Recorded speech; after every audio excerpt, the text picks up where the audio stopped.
नमस्कार दोस्तों, स्वागत है आपका स्टडी फॉर सिविल सर्विसेज में। वीडियो को पूरा देखिए। कोई भी आपका फीडबैक है, कोई सजेशन है, तुरंत वीडियो में कमेंट करके जरूर बताइए। अच्छा लगे तो वीडियो लाइक जरूर कर लीजिए और ऐसे वीडियो लगातार फ्री में पाने के लिए चैनल को तुरंत सब्सक्राइब कर लीजिए और बेल आइकन को जरूर टैप कर लीजिए ताकि आगे भी सारे वीडियो आपको मिलते रहे। यूट्यूब में फॉलो करते हैं तो प्लीज ये वाला फ्री टेलीग्राम चैनल जरूर ज्वाइन कर लीजिएगा। सारे नोटिफिकेशन, सारे अपडेट यहीं पे आते हैं, ध्यान रखिएगा। स्टडी फॉर सिविल सर्विसेज का कोई भी पेड ग्रुप अगर आपको ज्वाइन करना है तो सिर्फ 856480560660897462360455 यही नंबर है हमारे, सिर्फ जहां पे कॉल या व्हाट्सएप कर सकते हैं। इंस्टाग्राम पे हमारा पेज जरूर फॉलो कर लीजिएगा, studyforcivil.services है। ट्विटर पे हमको जरूर फॉलो कर लीजिएगा, @studyforcivils है। दोस्तों, समीक्षा अधिकारी की प्रीलिम्स एग्जामिनेशन के लिए डे वाइज सीरीज हमारी चल रही थी और ये मॉड्यूल डे 16 का है, जैसे कि आप देख रहे हैं। शुरू करते हैं। इंडियन ज्योग्राफी के फंडामेंटल कॉन्सेप्ट हमने शुरुआत में देखे थे। यहाँ टेबुलर फॉर्म में कुछ अच्छी जानकारियाँ हैं जो कि परीक्षा में पूछी जाती हैं, जैसे कि major passes of India. Passes को हम देखेंगे, ग्लेशियर को देखेंगे और उसके बाद हम प्लेटू पर भी चर्चा करेंगे। तो ये सीरीज़ काफ़ी अच्छी है, इससे जुड़े रहिए आप। लगातार इससे आप जो जानकारियाँ इकट्ठी करते हैं उससे आप नोट्स बना सकते हैं, चाहे तो इसका स्क्रीनशॉट ले सकते हैं। तो ये जो टेबल आप देख रहे हैं, देखकर आप समझ भी गए हैं कि एक तरफ पासेस दिए हुए हैं, दूसरी तरफ जो लोकेशन है वो दे रखी है। सबसे पहले आपका रोहतांग पास है, the eastern side of Pir Panjal range. Pir Panjal range का जो ईस्टर्न साइड है, ईस्टर्न पार्ट है, वहाँ पे ये लोकेट करता है। 51 किलोमीटर फ्रॉम मनाली, हिमाचल प्रदेश। एकदम एग्जैक्ट लोकेशन आपको बताई गई। इसके बाद तुजू है, तुजू ला आप कह सकते हैं, तुजू पास भी कह सकते हैं। ये मणिपुर में है, राज्य के हिसाब से मणिपुर में है। जोजीला को देख लीजिए, जोजी पास आप कहें या जोजीला कहें, ला का मतलब भी होता है पास। तो ये जम्मू कश्मीर में है, जास्कर रेंज में पड़ता है। कभी कभी माउंटेन रेंज भी पूछ ली जाती है। ट्रेला को देख लीजिए, ट्रेल पास, ये situated at end of Pindari glacier. इसे आप यहाँ देख रहे हैं, situated at end of Pindari glacier in Pithoragarh and Bageshwar districts of Uttarakhand. तो इसकी एग्जैक्ट लोकेशन राज्य के हिसाब से कहाँ पे है, उत्तराखंड में है। बाकी आप पिंडारी ग्लेशियर को देख सकते हैं। थांगला और चांगला, ला का मतलब पास होता है, पीछे आपको बताया। तो थांगला जो है ये लद्दाख में है और Changla from Ladakh to Tibet in great Himalayas. इसकी जो लोकेशन है ना, लद्दाख से तिब्बत और ये महान हिमालय में पड़ता है। देवसा या देवसा इसको कह सकते हैं आप। यहाँ आप देख रहे हैं high mountain pass in great Himalayas which is situated between Kullu and Spiti district of Himachal Pradesh. इसकी लोकेशन दी हुई है। दिहांग दर्रा तो आप जानते ही हैं कि अरुणाचल में है। दीफू जो है ये भी अरुणाचल में है, लेकिन उसका ईस्टर्न पार्ट है, पूर्वी दिशा है। इमीसला, यहाँ देखिए दोनों लिख दिया है, ला और पास दोनों लिख दिया है, तो ये गड़बड़ है। या तो आप ला लिखें, इमीसला कहें, या फिर इमीस पास कहें। तो इमीसला जो है इसकी लोकेशन है यूनियन टेरिटरी ऑफ लद्दाख में। और इसके अलावा जो तिब्बत है, चाइना के ऑक्युपाइड है, तो उसके अंदर भी इसकी स्थिति आती है। अब इसके बाद आप देख रहे हैं खारडुंगला को, तो near Leh in union territory of Ladakh. और खुंखेराब, खुंखेराब पास है, अच्छा नाम है इसका। तो ये काराकोरम माउंटेन जो है लद्दाख वाला, मतलब लद्दाख में, वहाँ पे स्थित है। इसके बाद है लिपुलेख दर्रा, लिपुलेख पास, ये पिथौरागढ़ में पड़ता है, मतलब उत्तराखंड में है। माना जो है ये भी ग्रेट हिमालय रेंज में है। और कहाँ पे है, किस राज्य में है, जरा बताइएगा। इसके बाद है मांगशाधुरा। मांगशाधुरा की लोकेशन उत्तराखंड में है, पिथौरागढ़ में। मुलिंगला और नाथुला, मुलिंगला की लोकेशन है Gangotri in north is located in Uttarakhand, मतलब उत्तराखंड राज्य में है। नाथुला जो है ये इंडो चाइना बॉर्डर पे पड़ता है, काफ़ी संवेदनशील जगह है, सिक्किम राज्य में ये है। सिक्किम वैसे भी एक संवेदनशील राज्य है। चीन पूरी फिराक में था कि इसको कब्जे में ले लिया जाए, लेकिन तत्कालीन गवर्नमेंट ने फुर्ती दिखाई और उसे अपने अधिकार में ले लिया, क्योंकि वहाँ का राजा भारत संघ में शामिल नहीं होना चाह रहा था।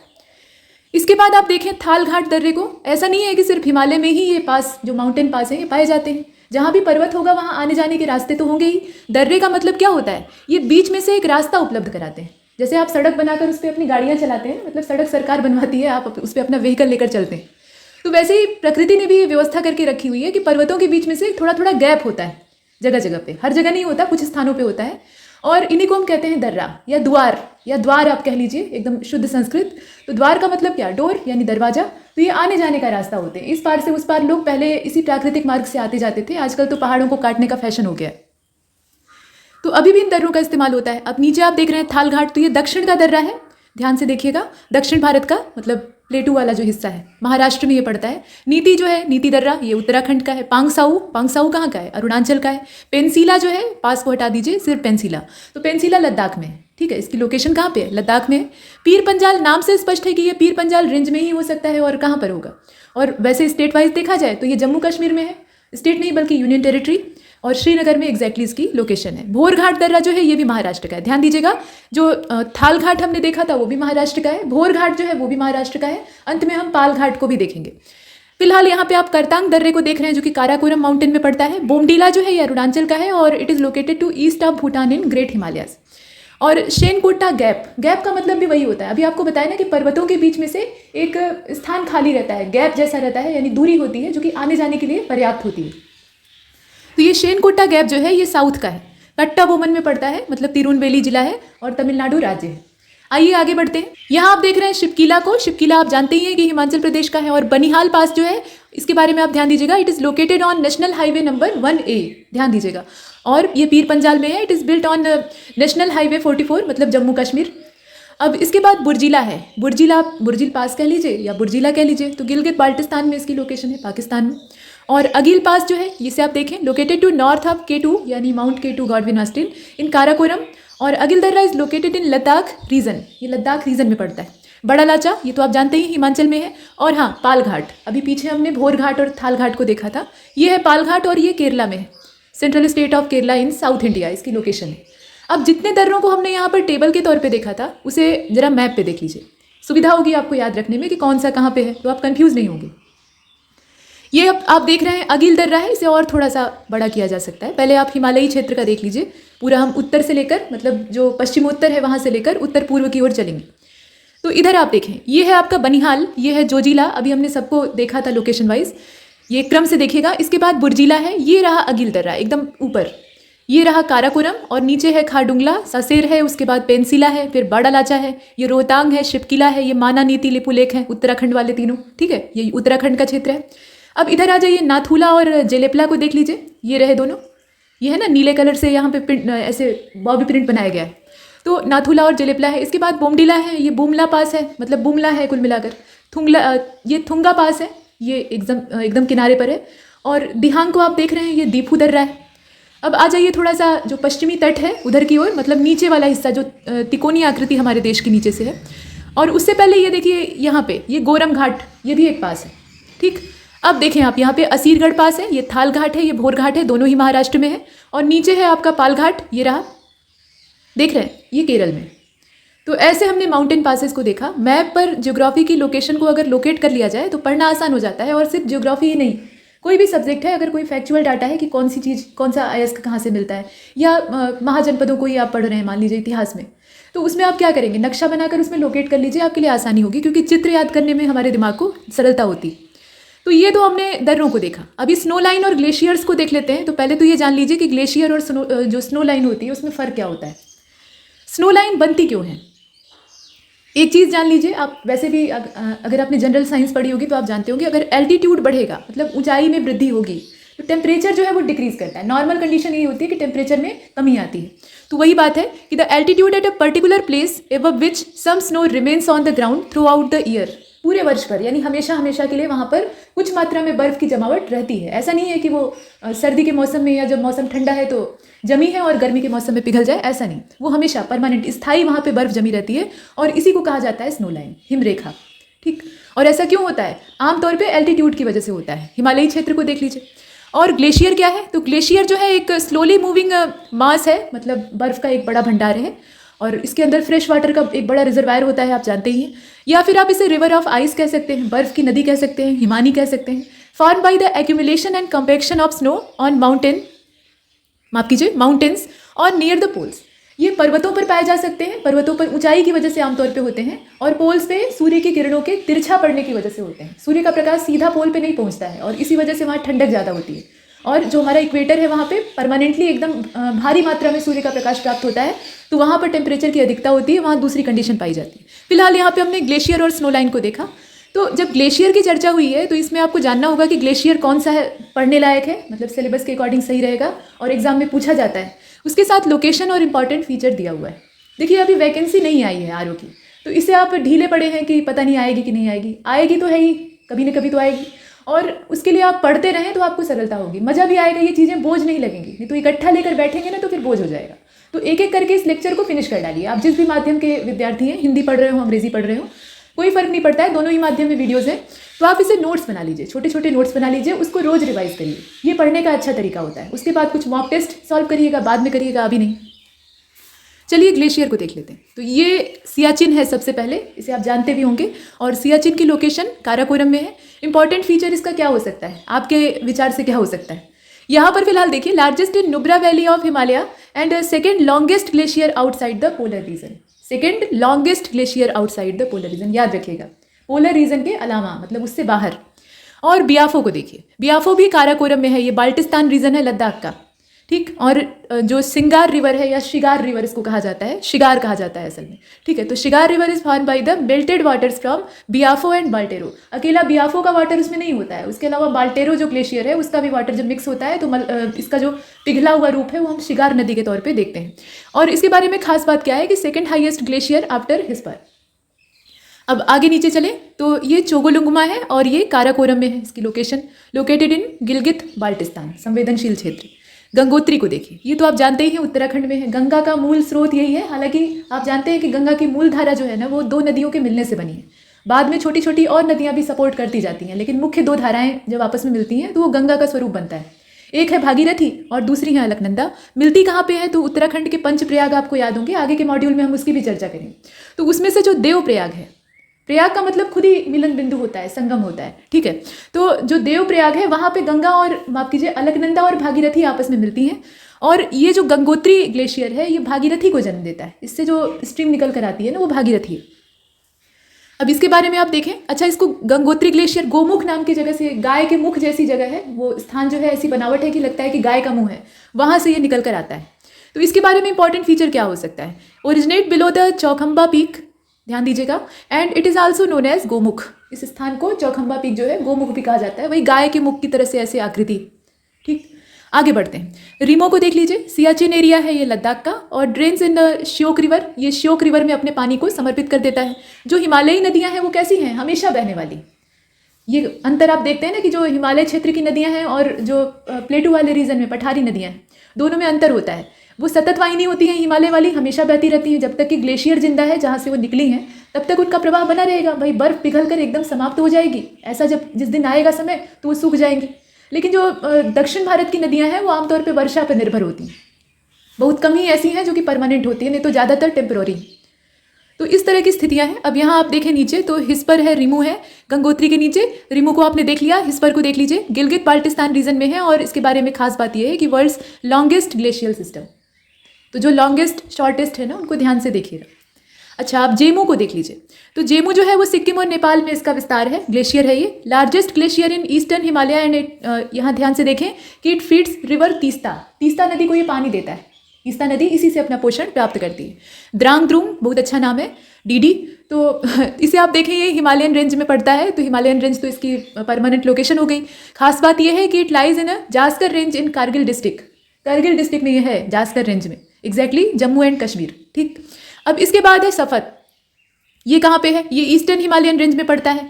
और rise to the peak of Nunkun, ये ध्यान दीजिएगा, the melted water flow into Suru river, इसका जो इसके पिघलने से जो पानी बनता है, बर्फ में से थोड़ा थोड़ा पानी निकलता रहता है पिघलने से, मतलब आप फ्रीजर में बर्फ जमाते हैं और बर्फ को बाहर निकाल दीजिए तो आप देखेंगे कि धीरे धीरे करके वो मेल्ट होगी, तो वही चीज़ ये ग्लेशियरों के साथ भी होती है। तो सुरु रिवर में इसका जो पानी है वो जाता है। इसके बाद सोना पानी को देख लीजिए, Chandra valley of Lahaul and Spiti region, और longest glacier of Pir Panjal range near the Rohtang pass, ध्यान दीजिएगा ये रोहतांग पास के पास में है, ठीक है, रोहतांग दर्रे के पास में। और मिलाम तो आप जानते ही हैं कि ये उत्तराखंड का है। मेजर सोर्स ऑफ रिवर गोरी गंगा, अभी गोरी गंगा में जो भयंकर बाढ़ आई थी, चर्चा का विषय थी कुछ समय पहले, तो मेजर सोर्स ऑफ रिवर गोरी गंगा, बिगेस्ट ग्लेशियर इन कुमाऊं हिमालय, ये कुमाऊं हिमालय क्षेत्र का बिगेस्ट ग्लेशियर है, ये ध्यान दीजिए। जो बिगेस्ट वाले होते हैं वो कुछ ज़्यादा ही हाईलाइट हो जाते हैं, और वैसे भी आपको पता ही है कि ग्लेशियर और इस तरह की चीज़ों से प्रश्न बनते ही बनते हैं। रूपल को देख लीजिए, ये कश्मीर का है और लोकेटेड इन ग्रेटर हिमालय। इसके बारे में खास बात क्या है कि इसके पिघलने से जो पानी बनता है वो फ्लो करता है नॉर्थ ईस्टवर्ड, इसकी दिशा कैसी होती है, नॉर्थ ईस्टवर्ड होती है। गंगरी को देख लीजिए, नुनकुन माउंटेन से इसका उद्गम होता है, लोकेशन दी हुई है हिमालयन रेंज, और लार्जेस्ट ग्लेशियर है ये नुनकुन पीक का। इसके बाद बाराशिगरी है ठीक नीचे, इसे आप देख रहे हैं, चंद्रा वैली ऑफ लाहौल इन हिमाचल प्रदेश। और खास बात क्या है, सेकंड लार्जेस्ट माफ कीजिए second longest glacier in Himalaya, source of water for river Chenab, Chenab नदी के लिए ये सोर्स ऑफ वाटर है, मतलब पिघलता है तो पानी चेनाब में जाता है और वही उसका मुख्य स्रोत है। और it has deposit of antimony, antimony के यहाँ डिपॉजिट भी पाए जाते हैं, तो खनिज संसाधनों के लिहाज से भी ये काफ़ी ज़्यादा अच्छा क्षेत्र है।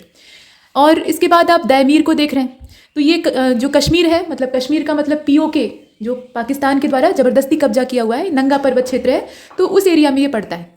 और दमीर या दैमीर को, ये माउंटेन जो है इसको पर्वतों का राजा कहा जाता है, ठीक है। और वर्ल्ड्स टालेस्ट माउंटेन्स के तौर पे इसे देखा जाता है, लंबा है सबसे, तो इसीलिए इसको राजा मान लिया। और पिंडारी को देख लीजिए, कुमायूं रीजन उत्तराखंड का, और इसके बारे में खास बात यह है कि gives rise to river Pindari, इसके पिघलने से पिंडारी रिवर जो है वो जनरेट होती है। इसके बाद है चौंग कुमदान, ये अच्छा नाम है, पहाड़ी भाषाएं हैं ये सब। तो ये काराकोरम में पड़ता है, लद्दाख इसकी एग्जैक्ट लोकेशन है। They feed and are a threat to Shyok river and might block it. ये श्योक रिवर के लिए खतरा भी है और उसको पोषण भी देता है। भाई अगर धीरे धीरे मेल्ट होगी बर्फ तो नदी को पोषण मिलेगा, पानी लगातार बहता रहेगा। लेकिन एक झटके में एक बड़ा सा बर्फ का टुकड़ा या जो बर्फ की सिल्ली है वो टूटकर नदी में आ जाए तो बाढ़ आ जाएगी, जैसे गौरी गंगा में आई थी, है ना। तो श्योक के लिए एक खतरा भी है। इसके बाद है बाल्टेरो। बाल्टेरो को आपने देखा था, पीछे आपने बियाफो को देखा था, ये बाल्टेरो है, ये भी काराकोरम में पड़ता है। तो इतना तो हमने ग्लेशियरों के बारे में देखा। अच्छा, अगर आप पेड कोर्सेज ज्वाइन करना चाहते हैं तो ये नंबर दे रखे हैं ना, बहुत सारे नंबर हैं, एक ना मिले तो दूसरे पर ट्राई कर लीजिएगा। कुल मिलाकर यहाँ से आप सूचनाएं प्राप्त कर सकते हैं। चलिए अब प्लेटू ऑफ इंडिया को देख लीजिए। तो पठारी क्षेत्र, और ये नक्शा देख रहे हैं, हालांकि थोड़ा सा ब्लर है लेकिन कोई बात नहीं। इसमें जो रेड कलर से लिखा है ना वो प्लेटू के नाम है, और बाकी जो यहाँ टुकड़े टुकड़े बने हुए हैं ये उनकी लोकेशन दर्शाई गई। ऊपर आपका बुंदेलखंड प्लेटू है, कुछ ये रहा, और ये आपका जस्ट बगल में सटा हुआ मालवा प्लेटू है, और ये नीचे बघेलखंड का प्लेटू है। बुंदेलखंड और बघेलखंड जो है वो ट्विंस हैं, तो आपस में सटे हुए। इसके बाद यहाँ पे आप थोड़ा सा गैप बीच में देख रहे हैं, और बाकी आगे है छोटा नागपुर का प्लेटू। थोड़ा सा अगर हम ईस्टवर्ड मूव करते हैं और थोड़ा और ईस्ट में जाएंगे तो ये शिलांग प्लेटू है, ठीक ऊपर ही, ये एरो से दर्शाया गया है। नीचे आ जाइए, आप जानते हैं कि हमारा देश जो है वो पूरा एक चौकोर आकृति में है रफली, और नीचे का हिस्सा एक ट्रेंगुलर शेप का है, तिकोना है। तो ये है आपका दक्कन प्लेटू, ठीक। विंध्याचल जो है ना, विंध्याचल माउंटेन रेंज, वो बीच में एक बैरियर का काम करती है, नॉर्थ और साउथ को बांटने का काम करती है। तो ये दक्कन प्लेटू रहा। और ये आपका दंडकारण्य। दंडकारण्य एक जंगल हुआ करता था, आजकल वैसा क्षेत्र नहीं है, लेकिन पहले ये राक्षसों का डेरा रहता था, ठीक है। तो दंडकारण्य प्लेटू है, और उसी के नीचे ये तेलंगाना प्लेटू है, ये गोल गोल ऐसे दिखाई दे रहा है ना, ये तेलंगाना वाला है। और कर्नाटका प्लेटू ये नीचे लटका हुआ है, जो कि दक्कन प्लेटू से अटैच है। तो इस तरीके से आपने प्लेटू देखा, लेकिन ये प्लेटू बनते कैसे हैं? तो इनको बनाने वाली हमारी मदर नेचर है और कोई नहीं है। और मदर नेचर बनाती कैसे है? उसके पास कुछ फोर्सेस हैं, ताकत है। किसी भी काम को करने के लिए ताकत की ज़रूरत होती है ना। तो दो तरह के मेन फोर्सेस हैं, आप ज्योग्राफी में इसको शुरुआत में ही पढ़ते हैं। एक तो इंडोजेनस फोर्स है और दूसरा एक्सोजेनस फोर्स है। तो इनके द्वारा भी प्लेटू का निर्माण होता है, और इनके द्वारा एक बड़े पैमाने पर जो प्लेटू हैं वो जनरेट होते हैं। तो पहले हम देखेंगे कि इंडोजेनस फोर्सेस जो है वो कैसे प्लेटू बनाते हैं, उनके द्वारा जो प्लेटू अराइज होते हैं वो कैसे होते हैं। तो एक तो होते हैं इंटरकॉन्टिनेंटल, दूसरा होता है माउंटेनियस, कोस्टल भी होते हैं, किनारे पर जो होते हैं। डोम प्लेटू होते हैं, डोम शेप का इनका स्ट्रक्चर होता है, और कॉन्टिनेंटल प्लेटू होते हैं, ये इनका डिज़ाइन। और एक्सोजेनस से क्या बनता है? जो बहिर्जातीय बल होते हैं, बाहर से अप्लाई होते हैं, इससे एक्वाटिक प्लेटू बनते हैं, एरियल प्लेटू बनते हैं, ग्लेशियल प्लेटू बनते हैं, और कुछ थर्मल एक्सटेंशन से भी प्लेटू बनते हैं। कुछ क्लाइमेटिक कंडीशन भी ऐसी होती हैं जो कि प्लेटू को जनरेट करती हैं। जैसे कि पहले तो ड्राई प्लेटू बन सकता है, ह्यूमिड प्लेटू बन सकता है। अब ये क्लाइमेट पे डिपेंड करेगा कि वहाँ का क्लाइमेट कैसा है, ड्राई है या फिर ह्यूमिड है या फिर कैसा है। और ठंडा अगर जलवायु है तो स्नो प्लेटू भी बन सकता है। तो यहाँ तक तो हमने ये देखा कि प्लेटू बने कैसे, मतलब किन कारणों से बने। अब मेजर प्लेटू ऑफ इंडिया देख लीजिए, थोड़ा यहाँ लिस्ट के तौर पे देखेंगे, फिर इसके बारे में थोड़ी और अच्छी इन्फॉर्मेशन देखेंगे। तो आप जानते ही ये छोटा नागपुर का प्लेटू है, उसके अलावा एक रांची का प्लेटू है, हजारीबाग का प्लेटू है, कोरडमा प्लेटू है ना, और मेघालय या शिलांग का प्लेटू उसी को कहते हैं। ध्यान दीजिएगा, दोनों एक ही चीज़ है। दक्कन प्लेटू है, तेलंगाना प्लेटू है, इन दोनों को आपने अभी नक्शे पे देखा था। इसके बाद बघेलखंड का प्लेटू है, ये बुंदेलखंड का प्लेटू है, और ये मालवा प्लेटू है, ठीक। तो ये मेजर प्लेटू हैं, ऐसा नहीं है कि ये पूरे हैं। जितने भी मुख्य थे और जितने आपके काम के थे वो आपने देखा। अब खास बातें कुछ और देख लीजिए, कब किसका निर्माण हुआ, कैसे सब बने। तो इंडियन पेनिसुला के बारे में आपने पढ़ा होगा। The Indian peninsula was form around 3600 million year ago, मतलब मिलियन ईयर्स एगो। इसका तात्पर्य क्या है? इतना पुराना है ये, 3600 साल पुराना। अब आप सोचिए कि इतनी पुरानी चीज़ जो है वो बनी हुई है और इसमें कोई भी विशेष हलचल नहीं होती है, ये सामान्य तौर पे स्थिर देखा जाता है। अब यहाँ ये भी है कि in the carboniferous era it was a part of Gondwana land. Carboniferous era जो थी, जिस समय कार्बन का फॉर्मेशन होता है, मतलब कोल बनता है कुल मिलाकर, तो उस इरा में ये गोंडवाना लैंड का पार्ट था। आपने शुरुआत में धरती की उत्पत्ति के बाद देखा होगा ना कि एक बड़ा सा पेंजिया था और एक बड़ा सा पैंथालासा था। पैंथालासा एक बड़ी सी वाटर बॉडी थी, मतलब बहुत बड़ा समुद्र, और पेंजिया जो था वो एक बहुत बड़ा कॉन्टिनेंट था, मतलब मेजर या मेगा कॉन्टिनेंट आप उसे कह सकते हैं। बाद में पेंजिया में विखंडन शुरू होता है, टेक्टोनिक मूवमेंट स्टार्ट होते हैं। तो पहले दो पार्ट होता है, और एक पार्ट लॉरेंशिया या अंगारा लैंड कहलाता है, जो कि नॉर्थ की ओर फ्लो कर जाता है, मतलब फ्लोट करने लगता है, पानी की सतह पे तैरता है। और दूसरा जो है वो गोंडवाना लैंड है, ये साउथ की ओर चल देता है। तो गोंडवाना लैंड का ये पार्ट था। अब यहाँ ये भी बताया गया कि इन द कार्बोनिफेरस इरा, ध्यान से देखिएगा, in the carboniferous era coal was form in Damodar, यहाँ Damodar Son Mahanadi Godavari basin, where as in cretaceous period bulk of volcanic eruptions lead to the formation of Deccan trap. Deccan trap कैसे बना है? वो बेसाल्ट लावे से बना हुआ है। तो ये जो क्रिटेशियस पीरियड था उस समय वॉल्केनिक इरप्शन बहुत बड़े पैमाने पे होते हैं, और जब वॉल्केनो में इरप्शन होता है तो अंदर से लावा बाहर आता है, और लावा जब सूख कर ठंडा होकर जमता है तो उससे बना हुआ है दक्कन ट्रैप, जो कि बड़ा ही मजबूत है। द दक्कन ट्रैप, माफ कीजिए, the Deccan plateau is a part of Indian shield और it is made up of basaltic lava. वो तो होना ही है, क्योंकि जब वॉल्केनिक इरप्शन से बना है तो ये निश्चित तौर पे बेसाल्टिक लावा से बना है। The Deccan trap was form approx 146 million years. The peninsular plateau consist of both broad and shallow valleys and round top hills. इसमें दोनों तरह की वैलीज पाई जाती हैं, मतलब बड़ी भी, चिचली भी, गहरी भी, अनेक प्रकार की, और टॉप हिल्स भी इसमें पाई जाती हैं। The प्लेटू is basically divided into 2 parts. इसके 2 पार्ट्स हो सकते हैं। कौन से हो सकते हैं? तो द सेंट्रल हाईलैंड्स, ये पहला है, और दूसरा जो है वो दक्कन प्लेटू है खुद। ध्यान दीजिएगा, 2 पार्ट हैं इसके, 2 पार्ट में हम लोग डिवाइड करके पढ़ते हैं। तो द सेंट्रल हाईलैंड है और दक्कन प्लेटू है। To the north of river Narmada the Malwa plateau is located, which majority of the portion is also known as, माफ कीजिए, known by the name of central highland. इसमें ये बताने की कोशिश की गई है कि सेंट्रल हाईलैंड हम एग्जैक्टली किस पार्ट को कहते हैं। और इसके साथ ये भी है कि the central highland are broad towards the west and start narrowing down towards the east.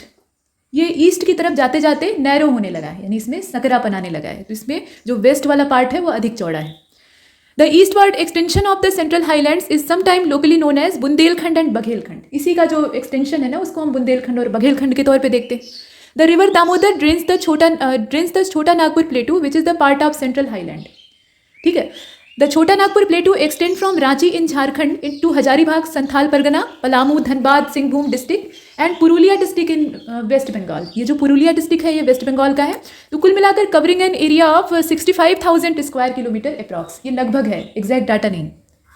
2 fact इसमें और हैं, उसके बाद हमारे मॉड्यूल का मोड चेंज हो जाएगा। तो Dhanbad comes under Chota Nagpur plateau which is famous for coal mining. आप जानते हैं धनबाद जो है वो कोल माइनिंग के लिए बहुत फेमस है, कोल के यहाँ डिपॉजिट पाए जाते हैं। And has some of largest mines in India, मतलब बहुत बड़ी बड़ी जो माइंस हैं अपने देश में कोल की, उसमें से कुछ यहाँ पर स्थित है। Red soil is found most of its region, मतलब जो रेड सॉयल है वो यहाँ बड़े पैमाने पर पाई जाती है, और ये एग्रीकल्चर के लिए बहुत ज़्यादा यूजफुल नहीं होती है। ऐसा नहीं है कि इससे बहुत ज़्यादा कुछ उपजाऊ पैदा हो सकता है, जैसे कि हम एलुवियल सॉयल के साथ देखते हैं ना, कुछ भी फेंक दीजिए आराम से जम जाता है। तो वैसा रेड सॉयल के साथ नहीं होता है। कुछ गिने चुनी चीज़ें यहाँ इस चीज़ में बेहतर होती हैं।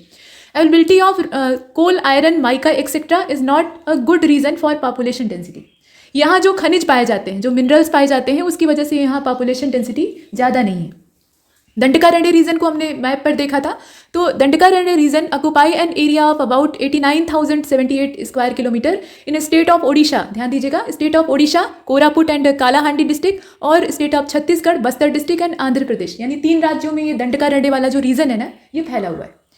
तो अब यहाँ से हम चलते हैं फिजिक्स की ओर, जो कि बेसिक साइंस है, नेचुरल साइंस है। सैटेलाइट को पढ़ लेते हैं थोड़ा। सैटेलाइट क्या होते हैं? तो सच सेलेस्टियल बॉडीज, यहाँ देखिएगा आप डिफिनीशन के तौर पे, such celestial bodies which revolve around a planet are called satellite. Planet के चारों ओर ये चक्कर लगाते हैं। प्लैनेट के अंदर अपनी ग्रेविटी होती है और वो इन सैटेलाइट्स को अपने कब्जे में बांध कर रखता है, और ये मजबूर होते हैं उसके चारों ओर घूमने के लिए। उसके गुरुत्वाकर्षण क्षेत्र से बाहर नहीं भाग पाते हैं। और it is of 2 types of satellite, मतलब नेचुरल सैटेलाइट और आर्टिफिशियल। इतना तो आप जानते हैं। अपने चंदा मामा जो है वो एकमात्र सैटेलाइट है मदर अर्थ का। और द वैल्यू ऑफ एसिलरेशन, ध्यान से देखिएगा, the value of acceleration due to gravity of moon is 1/6 of the value of small g on earth. Small g क्या है? ग्रेविटेशनल एसिलरेशन है। और अर्थ पे जितना ग्रेविटेशनल एसिलरेशन होता है, मून का जो ग्रेविटेशनल एसिलरेशन है वो उसका 1/6 है। ठीक, मतलब पृथ्वी से काफ़ी कम है। Therefore the weight of a person on moon will be 1/6 of his weight on earth. मतलब जितना आपका पृथ्वी पर वजन है, द्रव्यमान नहीं, द्रव्यमान तो हर जगह एक बराबर रहेगा। वजन यानी वेट जहाँ जितना आपका पृथ्वी पर है उसका 1/6 हो जाएगा अगर आप मून पे चले जाते हैं। मतलब 6 से अपने वजन में भाग दे दीजिएगा। मतलब मान लीजिए अगर आप 36 किलो के हैं, सपोज दैट 36 किलो के हैं, तो अगर आप 6 से डिवाइड करते हैं तो कितना आएगा? 6 आएगा। यानी चंद्रमा पे अगर आप वेट करते हैं, वहाँ मशीन ले जाकर अपने आप को तौलते हैं, तो आप 6 किलो के होंगे। इसके बाद आप आगे देखें, ये आभासी कमी होती है जो कि ग्रेविटेशनल एसिलरेशन में वेरिएशन की वजह से होती है। अब ऑर्बिटल वेलोसिटी जो सैटेलाइट की है वो क्या होती है? तो देखिए, यहाँ ये बताया गया कि when a satellite revolve in a circular orbit around the earth, a centripetal force work on it. आपने जब सर्कुलर मोशन पढ़ा होगा ना, तो उसमें 2 तरह के फोर्सेस के बारे में बताया जाता है। सर्कुलर मोशन का मतलब क्या, एक सर्किल के पथ पे जो मोशन है उसको संपन्न किया जाता है और ये बार बार रिपीट भी कर सकता है। इसमें एक सेंटर होता है, जैसा कि हर सर्किल में होता है, और इसी केंद्र के चारों ओर ये पूरा जो सर्कमफेरेंस है ये बना रहता है।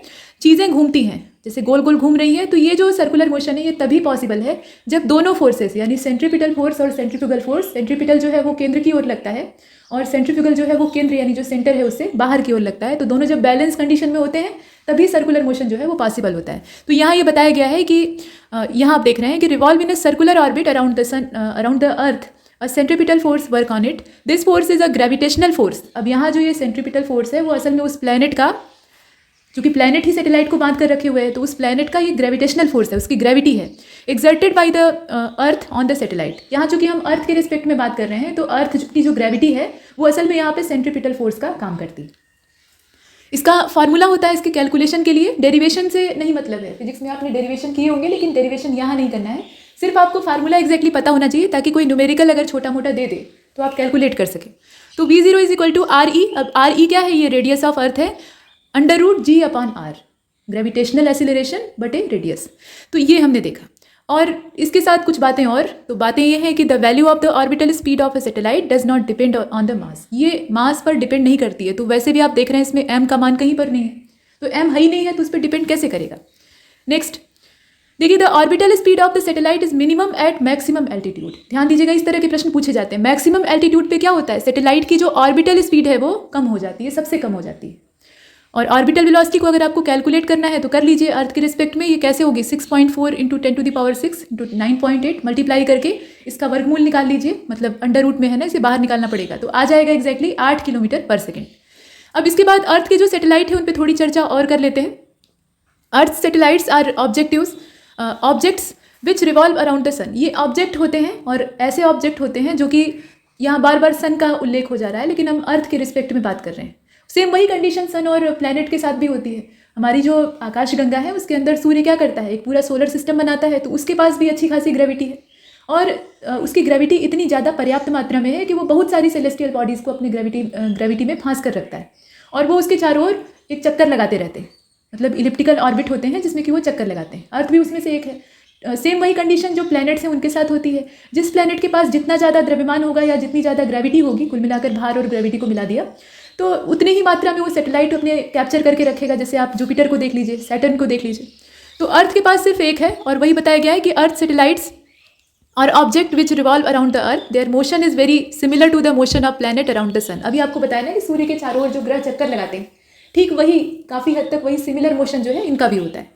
और इसीलिए चूंकि हम केपलर का जो नियम है वो इसी रिस्पेक्ट में पढ़ते हैं, ग्रहों की गति से संबंधित, तो सैटेलाइट पर भी वो काम करता है। Kepler's law of planetary motion are equally applicable to them. ठीक, तो इस पर भी आप उसी तरीके से अप्लाई कर सकते हैं, क्योंकि दोनों लगभग सिमिलर हैं। इसके साथ ये भी है कि in particular their orbit around the sun, माफ कीजिए, around the earth are circular और इलिप्टिकल। वो लगभग सर्कुलर होता है और थोड़ा सा इलिप्टिकल होता है, मतलब ऐसा भी नहीं है कि वो पूरा इलिप्स बना लेते हैं, और ऐसा भी नहीं है कि एकदम कंप्लीट सर्किल होता है, ये बीच का होता है। Moon is the only natural satellite of earth with a near circular orbit with a time period of approximately 27.3 days, which is also roughly equal to the rotational period of moon about its own axis. चंद्रमा जो है ना वो अपने own axis पर भी rotate करता है, और अर्थ के चारों ओर रिवॉल्यूशन उसका चलता रहता है। तो दोनों में समानता है, मतलब दोनों में जो समय वो लेता है वो लगभग बराबर होता है। इसके बाद जियो स्टेशनरी सैटेलाइट और पोलर सैटेलाइट्स को देख लीजिए। तो satellite in a circular orbit around the earth is a equatorial, यहाँ आप देख रहे हैं equatorial plane with T is equal to 24 hour. यहाँ जो इसका आवर्तकाल होता है ना, टाइम पीरियड, वो कितना है, 24 आवर्स का है। Are called geostationary satellite. तो कभी कभी पूछा जाता है कि जियो स्टेशनरी सैटेलाइट के लिए टी की वैल्यू, कैपिटल टी की वैल्यू कितनी होती है, तो 24 आवर्स आपको सेलेक्ट करना है। तो clearly since the earth rotates with the same period, the satellite would appear fix from any point on अर्थ।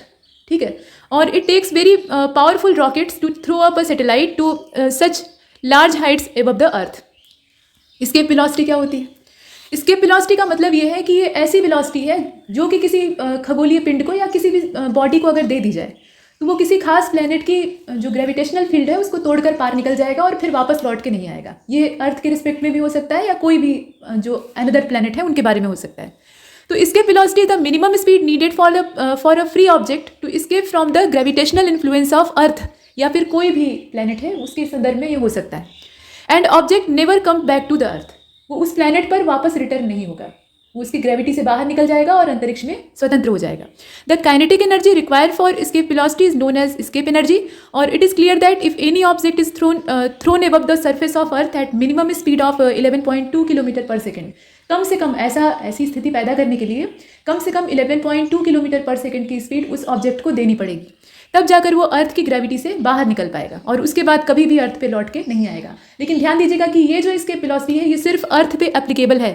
अगर आपको जुपिटर से पलायन करना है तो उसके लिए इसके वेलोसिटी अलग होगी, वहाँ ज़्यादा वेग चाहिए होगा। तो यहाँ तक हमने देखा। अभी सर्कुलर मोशन और इसके वेलोसिटी में रिलेशन क्या होता है उसको देख लीजिए, उसके बाद हम एनर्जी ऑफ सैटेलाइट को भी देखेंगे। बहुत ज़्यादा डेरिवेशन के चक्कर में नहीं पढ़ना है, लेकिन हाँ कुछ फार्मूले आपको पता होने चाहिए। अच्छा, if the circular motion of satellite revolving near by to earth is v0 and escape velocity of an object thrown from earth surface is ve मतलब escape velocity, e for escape। तो ये क्या हो जाएगा, 2 की पावर ये half है, और उसके बाद हाफ का मतलब होता है √2, ठीक। चाहे आप 2 के ऊपर ऐसे आधी घात चढ़ा दीजिए, और नहीं तो इसको करनी में बंद कर दीजिए, ऐसे √ लगा दीजिए, और उसके साथ है v0। तो ve इज इक्वल टू क्या होता है, √v0, यही है सूत्र। और it is clear that satellite revolving near by to earth if by any reason its speed exceed by, वही फार्मूला है आपका, मतलब √2 और अबाउट 1.414, यहाँ √2 की वैल्यू रखी गई है। आप जानते हैं ना, ये करनी में जो राशियाँ रखी जाती हैं, जैसे √2 होता है, √3 होता है, इसकी अपनी वैल्यू होती है। तो √2 की वैल्यू कितनी होती है, 1.414 होती है, इसमें कोई भी यूनिट वगैरह नहीं होती है, ठीक। तो आप सीधा सीधा इसको √2 को क्या लिख सकते हैं, 1.414 टाइम्स, और it will escape into space leaving its orbit. वो अपने ऑर्बिट को छोड़कर, अगर उसे इतनी वेलोसिटी प्राप्त हो जाती है तो इस जो स्पेस है उसमें मुक्त हो जाएगा। एनर्जी ऑफ सैटेलाइट को देख लीजिए। तो टोटल एनर्जी हम कैसे निकालेंगे, आमतौर पे टोटल एनर्जी आप कैसे निकालते हैं, पोटेंशियल एनर्जी और काइनेटिक एनर्जी को आपस में जब जोड़ते हैं तो उसका रिजल्टेंट आपको प्राप्त होता है। तो वही बात यहाँ भी है, लेकिन यहाँ चूंकि जो एनर्जी है वो ग्रेविटी से प्रभावित है, यानी ग्रेविटेशनल एनर्जी है, तो इसीलिए जो पोटेंशियल एनर्जी हम रखेंगे वो कैसी होगी, ग्रेविटेशनल पोटेंशियल एनर्जी होगी। तो वही बताया गया है कि the total energy of revolving satellite in an orbit is the sum of its gravitational potential energy and kinetic energy. Sum करते हैं पोटेंशियल एनर्जी का, और वो कैसी है, ग्रेविटी से प्रभावित है, और साथ में हम काइनेटिक एनर्जी को जोड़ देते हैं तो हमें टोटल एनर्जी प्राप्त हो जाती है, जो कि है कैपिटल U। और कैलकुलेट करना है तो -Gme, ये मास ऑफ अर्थ है और ये सैटेलाइट का मास है, अपॉन R, इससे आप कैलकुलेट कर सकते हैं। काइनेटिक एनर्जी क्या होगी, ये हाफ Gmem अपॉन R हो जाएगी, और टोटल एनर्जी ऑफ सैटेलाइट ये ग्रेविटेशनल पोटेंशियल एनर्जी है। ध्यान दीजिएगा, U इज इक्वल टू क्या, ये जो स्थितिज ऊर्जा होती है, पोटेंशियल एनर्जी है, उसकी बात की जा रही है। और काइनेटिक एनर्जी जो है वो कैपिटल K है, और इसके लिए जो फार्मूला है वो क्या है, इसे देखिए, half Gmem upon R। Me जो है वो मास ऑफ अर्थ है, और ये जो है ये मास ऑफ सैटेलाइट है। तो कुल मिलाकर अब आपको दोनों को जोड़ना है, तो जब दोनों को जोड़ेंगे तो इसका जो रिजल्टेंट है वो क्या प्राप्त होगा, F is equal to -half Gmem upon R। तो अगर आपको टोटल एनर्जी कैलकुलेट करनी है तो कम से कम इतनी चीज़ों की जानकारी आपको होनी चाहिए। आगे बढ़ते हैं, थोड़ी सी इकोनॉमी पढ़ लीजिए। तो एग्रीकल्चर और फूड मैनेजमेंट को देख लीजिए, इसमें इकोनॉमिक ट्रांसफॉर्मेशन में इनका एक बहुत बड़ा रोल होता है। The economic transformation of a developing country like India, India क्या है, वो एक डेवलपिंग कंट्री है, mainly depends on the performance of its agriculture and allied sector. Agriculture और एलाइड सेक्टर यही हमारी बैकबोन है, इसी से हम आगे बढ़ रहे हैं। बाकी जो उद्योग धंधे हैं वो ऊपर से हैं, अगर पीछे से कृषि वाला जो फैक्टर है उसको हटा दिया जाए तो एकदम से अर्थव्यवस्था लड़खड़ा जाएगी। तो वही चीज़ यहाँ बताई गई है। और this sector plays an important role in rural livelihood, जो ग्रामीण आबादी है वो ज़्यादातर इसी से जुड़ी हुई है, employment and national food security. अनाज जो है ना वो उसकी कीमत एक समय ऐसा आएगा कि सोने से ज़्यादा हो जाएगी, या किसी भी चीज़ जो मूल्यवान चीज़ आजकल की है उससे कहीं ज़्यादा होगी, क्योंकि खेती की ज़मीनें कम हो रही हैं और उसकी जगह हम उद्योग धंधे लगाते जा रहे हैं, ग्रोथ करने के चक्कर में भागते जा रहे हैं। और ये जो मूल व्यवसाय है हमारा, जो कि भारत की आत्मा कही जाती है, तो किसानों का भी रुझान अब खेती की ओर से उठ रहा है। इसके पीछे तमाम कारण है, तो ये एक खतरनाक स्थिति है। तो फूड सिक्योरिटी अगर हमें मेंटेन रखनी है अपने देश की, क्योंकि मूल आवश्यकता क्या होती है, देखिए रोटी कपड़ा और मकान, उसमें भी रोटी जो है वो पहली आवश्यकता है। वो पेट भरा रहेगा तो आप सड़क पे भी रह सकते हैं, है ना। तो फूड सिक्योरिटी होनी चाहिए। अभी गेहूं की किल्लत हो गई, ऐसे ही अगर मौसम खराब रहा और क्लाइमेट चेंज इसी तरह से बढ़ता रहा तो धान और जितने भी फूड ग्रेन है उनकी किल्लत हो जाएगी, फिर समस्याएं होंगी, और बाहर दुनिया में अशांति चल रही है, तो सारे स्रोत बंद हो जाएंगे, मतलब सारे ग्रोथ के जो स्रोत हैं वो बंद हो जाएंगे। वही चीज़ यहाँ बताई गई है कि अगर आपको लिवलीहुड को मेंटेन करना है, एम्प्लॉयमेंट जनरेट करनी है। अब एम्प्लॉयमेंट भी जितना रोजगार औद्योगिक जो इंडस्ट्रियल एरिया है, औद्योगिक क्षेत्र है, वो नहीं पैदा करते हैं, उससे ज़्यादा कृषि देती है। एक किसान का पूरा परिवार उसी में जुड़ा रहता है, उसको रोजगार मिला रहता है, भरण पोषण होता रहता है, तो वो एम्प्लॉयमेंट ये देता है और नेशनल फूड सिक्योरिटी देता है। तो it is the biggest means of livelihood in India. India के रिस्पेक्ट में और कोई भी डेवलपिंग कंट्री है तो उसके रिस्पेक्ट में यही बात है। Maximum 70% of rural population in India mainly depend on agriculture for their livelihood, out of which 82% farmers are small and marginal. तो इतना हमने देखा। अच्छा, इसमें एक बात और है कि the objective of inclusiveness in development, यहाँ आप देख रहे हैं, has to be achieve with emphasis on rural development where agriculture can do it better. अच्छी बात है। The main objective of government is to double the income of farmer. 2022 तक income को डबल करना था लेकिन वो हो नहीं पाया। कुल मिलाकर सरकार का ये लक्ष्य है कि किसानों को समृद्ध बनाया जाए। टारगेट तो यही है। अब various measures are being taken ranging from income support scheme, crop insurance, water conservation, waste management techniques and agricultural marketing reforms. जो अनाज किसान पैदा करते हैं वो उसकी मार्केटिंग अगर सही तरीके से ना हो तो किसानों को कोई मुनाफा नहीं होता है, जैसा कि ग्रीन रिवॉल्यूशन में हुआ। बेहिसाब अनाज का उत्पादन हुआ, स्पेशली व्हीट प्रोडक्शन जो है वो बड़े पैमाने पर हुआ, लेकिन उसका असली फ़ायदा जो उगाने वाले किसान थे जिन्होंने खून पसीना बहाया उनको नहीं मिल पाया। इंडस्ट्रियाँ जो हैं वो मालामाल हो गई, बिचौलिए जो है वो मालामाल हो गए, गवर्नमेंट को खूब फायदा हुआ लेकिन किसानों तक वो फ़ायदा नहीं पहुँच पाया। तो इसलिए आवश्यक है कि जो एग्रीकल्चरल मार्केटिंग रिफॉर्म है वो हो, रिफॉर्म की आवश्यकता इसमें। The agriculture sector has experience beyond growth in past 2 years. The sector, which is largest employer of workforce, accounted for a sizable 18.8%, मतलब 2021-22 का रिकॉर्ड है, यानी लेटेस्ट रिकॉर्ड है। तो उसके हिसाब से in gross value added GVA में इसका जो शेयर है वो कितना है, मात्र 18.8% है। इसको आप सोच कर देखिए कि इतना बड़ा इसका रोल है और इसकी जो GVA है वो कितनी कम है। Of the country registering a growth of 3.6% in 2020-21 and 3.9% in 2021-22. Growth in allied sector including livestock, dairying and fisheries, मतलब allied sector जो कृषि को सपोर्ट करते हैं, जैसे किसान हर समय तो खेती नहीं करता है, कुछ समय वो खाली बैठता है, तो उस खाली समय में एक्स्ट्रा इनकम हो जाए उसके लिए वो जानवर पालता है। कुछ लोग मछली पालन करते हैं, कुछ लोग जो है वो अपना और भी जो लाइव स्टॉक है उसको चलाते हैं, या पूरी डेयरी खोल लेते हैं, अपना जो कैटल है उसको पाल लेते हैं। तो ये सारा काम करके वो अपना मुनाफा कमाते हैं। तो इनके बारे में अगर देखा जाए तो has been major drivers of overall growth in the sector. Agriculture और एलाइड सेक्टर मिलकर एक बड़ा ग्रोथ का जो एरिया है उसको जनरेट करते हैं, लेकिन उसके बावजूद GVA में जो इनका शेयर है वो देखने योग्य। The measures taken by the government to augment production and domestic supply for oil seed and edible oils, intervention made in the sugar, यहाँ आप देख रहे हैं नीचे, इसे साफ कर लेते हैं, in the sugar sector, नीचे देखिए, and promotion of crop diversification are examined. The need of sustainable agriculture through water conservation in irrigation and natural farming need to promote research and development to improve crop productivity, mechanisation etcetera. इसमें बहुत सारे जो reform है उसकी आवश्यकता है, जैसे कि आप जो वाटर कंजर्वेशन है उसको करें, क्योंकि जो एक ट्रेडिशनल मेथड हमारा है इरिगेशन का उसमें बहुत सारा पानी बर्बाद होता है, प्लस जो सॉइल की क्वालिटी है वो डैमेज हो जाती है। ऊपरी परत जिसमें कि न्यूट्रिएंट्स होते हैं वो बह जाते हैं और अंदर की परत जो है वो उधड़ जाती है, तो वहाँ बंजर होने की कंडीशन, मतलब खेत बर्बाद हो जाते हैं। तो इरिगेशन को सावधानी से करने की आवश्यकता है। तो वो सब चीज़ें जो है उसमें सुधार, थोड़ा अनुसंधान होगा, नई नई रिसर्च होगी और वो चीज़ किसानों को बताई जाएगी, सिर्फ रिसर्च करके रखा नहीं जाएगा, किसानों को उससे अवगत कराया जाएगा, तो हमें सुधार देखने के लिए मिलेगा। इसके साथ और भी चीज़ें हैं।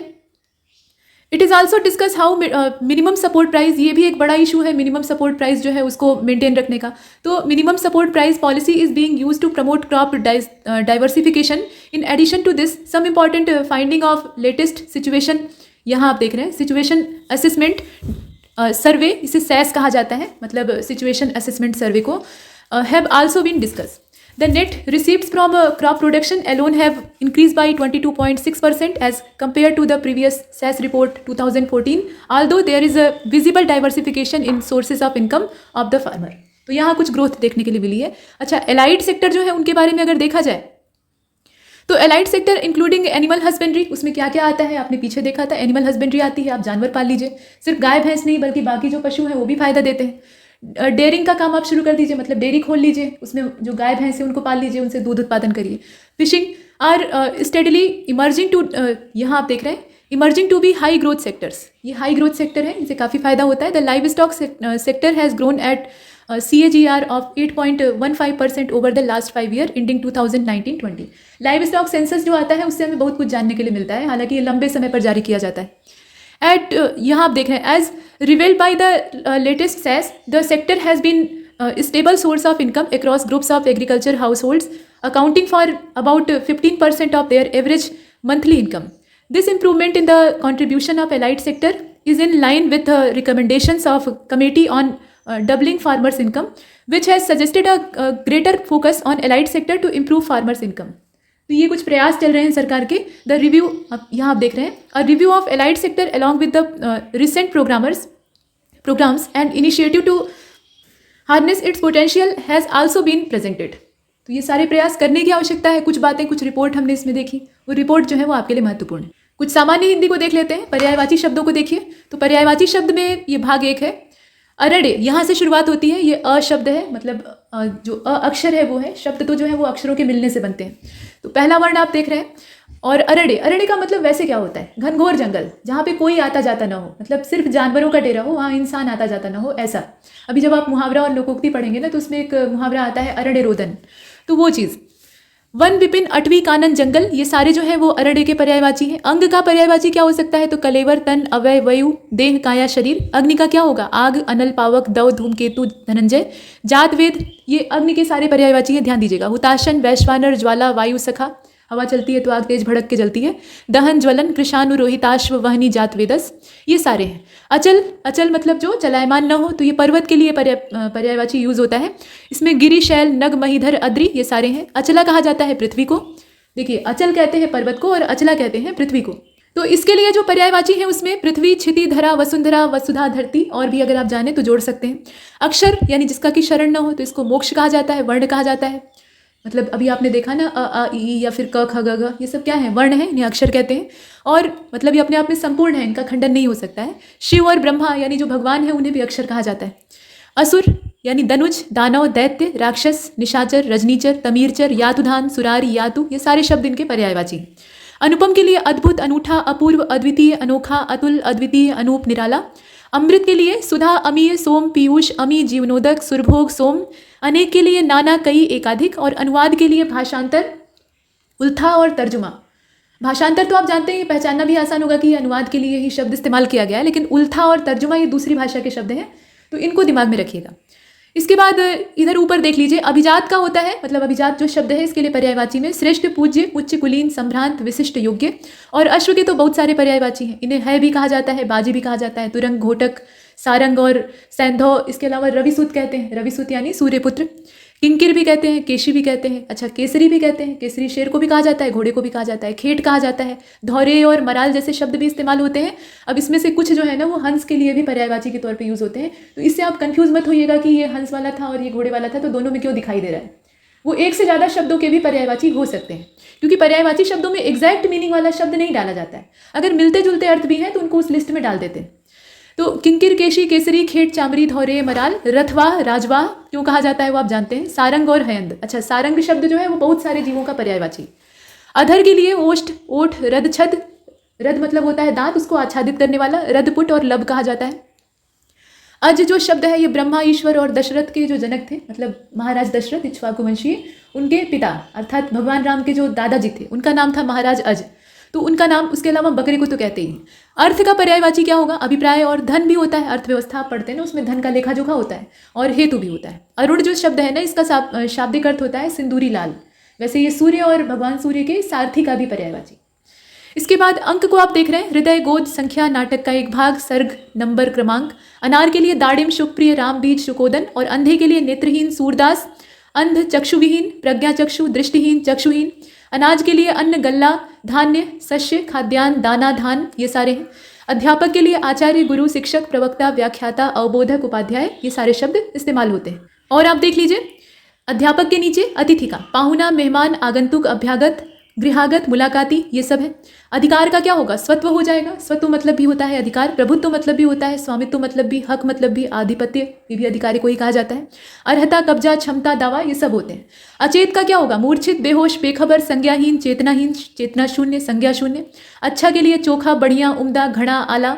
अपार के लिए असीम, अनंत, बेहद, बेसुमार, निसीम. अंश के लिए भाग, हिस्सा, भंग, अवयव. और इधर आ जाइए, अन्वेषण का देख लीजिए. यहाँ तक हमने अनुवाद तक देखा था। अन्वेषण का देख लीजिए, गवेषण, खोज, जांच, शोध, अनुसंधान। अपमान का अनादर, अवमानना, बेइज्जती, अवज्ञा, तिरस्कार। उपेक्षा, निरादर, अवहेलना, तौहीन। अपराध का क्या होगा? कसूर, दोष, जुर्म। अप्सरा का देवांगना, सुरबाला, दिव्यांगना, सुरसुंदरी, देवबाला। अभिप्राय का अर्थ, तात्पर्य, आशय, मतलब, मायने, उद्देश्य और मंशा। तो यहाँ तक हमने इसे समाप्त किया है। इसमें इतना ही। तब तक के लिए नमस्कार।